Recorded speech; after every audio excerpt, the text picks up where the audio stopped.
Magandang hapon, Bagong Pilipinas. Una sa ating mga balita.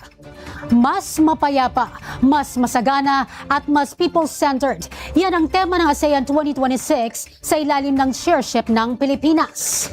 At ngayong araw nga, sinimulan na ang ika-47 ASEAN Interparliamentary Assembly o AIPA 2026. Kaugnay niyan, dito binigyan diin ni House Speaker Faustino Boji III ang kahalagahan ng pagkakaroon ng patas, maaasahan at malinis na pamahalaan. Si Bien Manalo una sa Balita Live. Bien?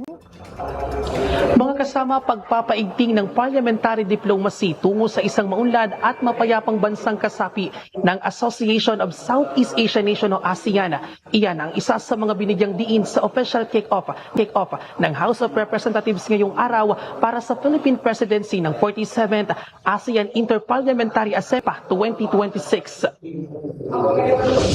May tema ang AIPA 2026 na Parliaments Securing a Peaceful, Prosperous and People-Centered ASEAN. Dumalo ang mga ambassador ng ilang bansang kasapi ng ASEAN. Bilang host parliament, si House Speaker Faustino Boji III ang magsisilbing presidente ng AIPA 2026. Sa kanyang mensahe, ipinuto niya ang pagkakaroon ng isang patas, maaasahan at malinis na gobyerno. It reflects a fundamental truth. Communities endure not on aspiration alone, but on laws that are credible, government systems that are trusted, and leaders who deliver results. Ipinunto naman ni Senior Vice Chair of the House Special Committee on ASEAN Affairs at Pangasinan Representative Maria Rachel Arenas ang kahalagahan ng parliamentary diplomacy sa pagkakaroon ng matatag na ugnayan ng bawat kasapi ng ASEAN. Through AIPA, parliamentary diplomacy complements executive engagement by sustaining dialogue, fostering understanding, and building continuity beyond political cycles. Binigyang diin naman ni Dr. Chem Widya, ang Secretary General ng AIPA, ang importansya ng pagkakaisa at pagtutulungan ng bawat bansa sa rehiyon.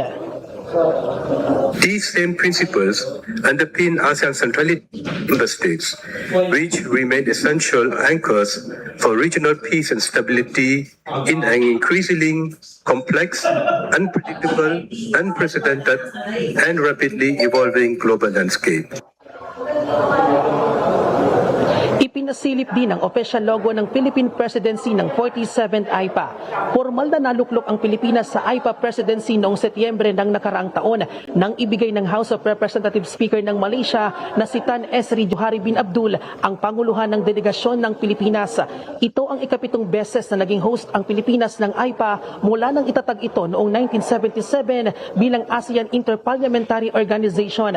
Ang AIPA ang nagsisilbing plataporma para mas mapalalim ang ugnayan at pagtutulungan ng mga ASEAN Member Parliament sa pagkamit ng kapayapaan at kaunlaran ng mga bansang kasapi ng ASEAN.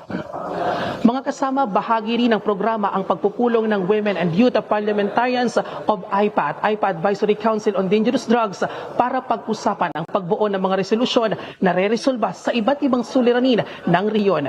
At mula rito sa House of Representatives, balik sa inyo.